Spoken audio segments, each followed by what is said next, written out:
Hey, what's up? I hope you're having a fantastic day. Welcome back to another video. If you're new around here, I'm Ben Rowlands and this channel's all about live loop and upload 3 brand new videos just like this one every single week. So if that's something you're interested in, consider subscribing. In today's video, I want to talk about how you can reassign the undo/redo feature on the Boss RC-505 and control it with your feet.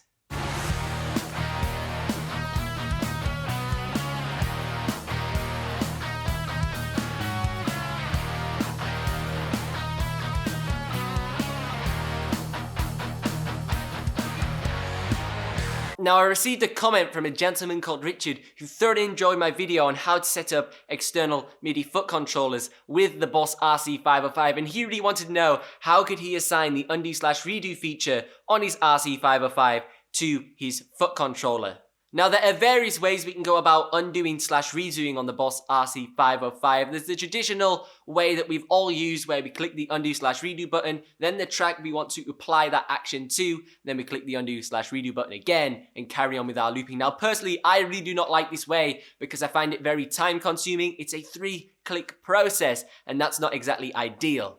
Now, today I want to share with you 3 ways you can go about undoing/redoing on your Boss RC-505, and hopefully you can find them useful. Now, the first technique I'm going to share with you is the simplest technique to set up. Now, this style of undo/redo, we're going to assign to one singular foot switch. Now, when we click this foot switch, it will allow us to undo/redo the last overdub or recording of a track. So, for example, if we overdub on track 4, and then we overdub on track 5, when we click our undo/redo foot switch, in this example, we'll only be able to erase the track 5 overdub. This might be useful to what you're doing, but it might not be. But I'll show you how to set it up anyways before we head over to technique number 2. So if we jump into the RC-505 memory settings, keep clicking memory till we get to assign switch. Now I'm just going to use assign switch 1 for the example, but if you have stuff already mapped, you're probably going to want to use like assign switch 12, something like that. Anyways, so assign switch 1 has MIDI CC number 1. Now this is my record bank on my Nectar Pacer track 1 button. As you can see, it's already assigned to record/play.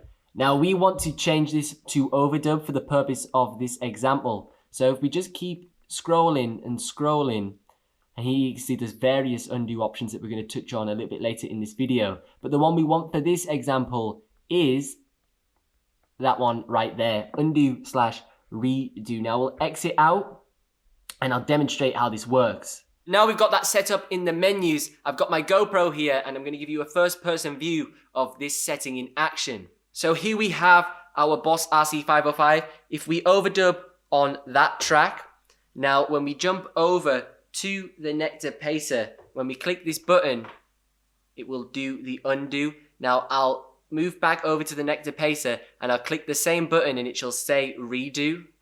So there you go, it says redo track 1 and then undo track 1.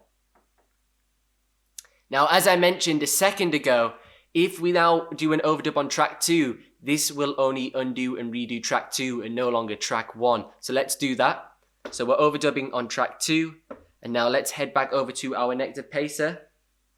When I click the button, it says undo track 2. Now let me give you a close-up there. So it now will say redo. Now the second technique is using the target track assign style of undo/redo. Now personally, I think this is the most convoluted way of doing it and not the most practical use, but it might be useful if you are limited on foot switches. So for example, if you're using one of those AB style external foot remotes, which I talked about how to set up in this video here, this might be a useful way to go about initiating this style of command. Now let's hop into the Boss RC-505 and I'll explain how it works. So for setting number 2, we're going to jump back into our memory settings. Once again, scroll until we see assign switch on.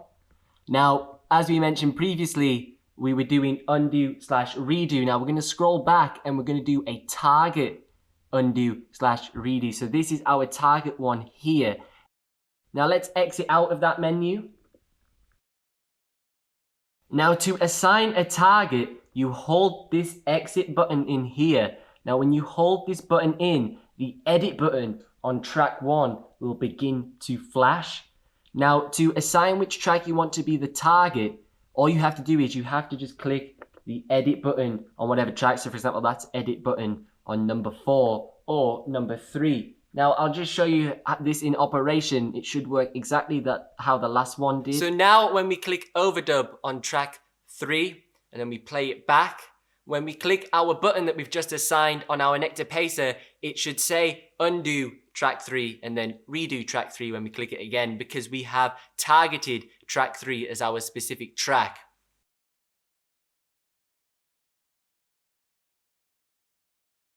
Now, the great thing about the target track assign is you can adjust it on the fly. So mid-set, you could hold in the exit button and then change which track you want the undo and redo feature to be applied to. So it's something to consider.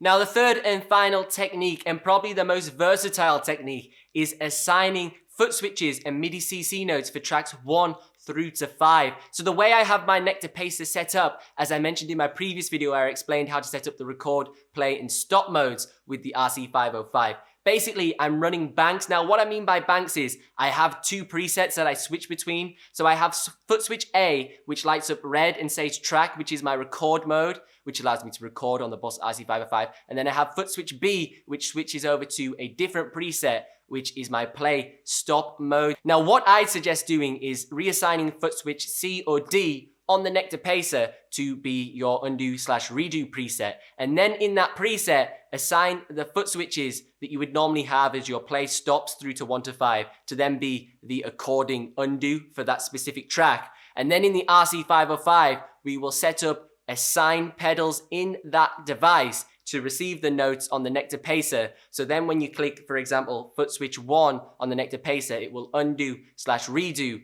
track 1 on the Boss RC-505 and vice versa for every other track up till track 5. Now, I don't want to reassign foot switch C or D on my Nectar Pacer because I have a lot of gigs coming up over the Christmas period, so I don't want to mess about with the settings on my Nectar Pacer because I've got it working perfectly. But I'm sure in my previous tutorial I did talk about how you can reassign those foot switches to do the function that I'm discussing. So I will reassign the buttons on track 1 in my Boss RC-505 on a new memory bank, just so I can demonstrate this process. Now, the final option, so we're going to click memory, scroll through until we see assign switch once again. Click on these arrows until we get to the setting we adjusted last time, which was the target. So obviously, we're going to scroll all the way to the left now because we want to get track specific. So as you can see, we have track 5, undo, redo, 4, undo, redo, 3, 2, 1. Now this means we have settings for 1 to 5 to specify the undo/redo. So we're going to do track 1 here for that first pedal. Then we're going to scroll to the next one to assign switch 2, turn it to on. In this case, it's MIDI CC number 2 because that's how I have the pedal set up for pedal 2. Then we're going to go here, we'll adjust this again to track 2, undo/redo. And we'll do that for all of the tracks up until number 5.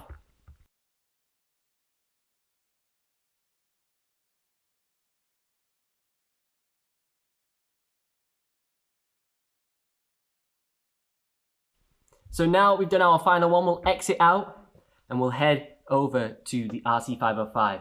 So now I've loaded up 5 loops on the RC-505. Now when I click the undo/redo button in the menu, it shows you I have an overdub on each track. So now if we head out of that menu and head over to our RC-505, I'll put the GoPro on again so you can see what is happening. Now when I click the button in on the Nectar Pacer, it does an undo on track 1. Then the second button does the undo on track 2, undo on track 3, undo on track 4, and undo on track 5. And same again, when we click them in, it does the redo. So we have redo on track 1, redo track 2, redo track 3, redo track 4, and then finally a redo on track 5. Thank you so much for watching. I hope you thoroughly enjoyed the video. If you did, please consider leaving me a like and a subscribe. My channel's all about live looping. Upload live loop tutorials, live looping performances every Tuesday, Thursday, and Saturday. I've been Ben Rowlands. You can find me online at benrowlandsmusic.com. If you want to learn more about live looping, check out this video here, and I'll see you in the next one.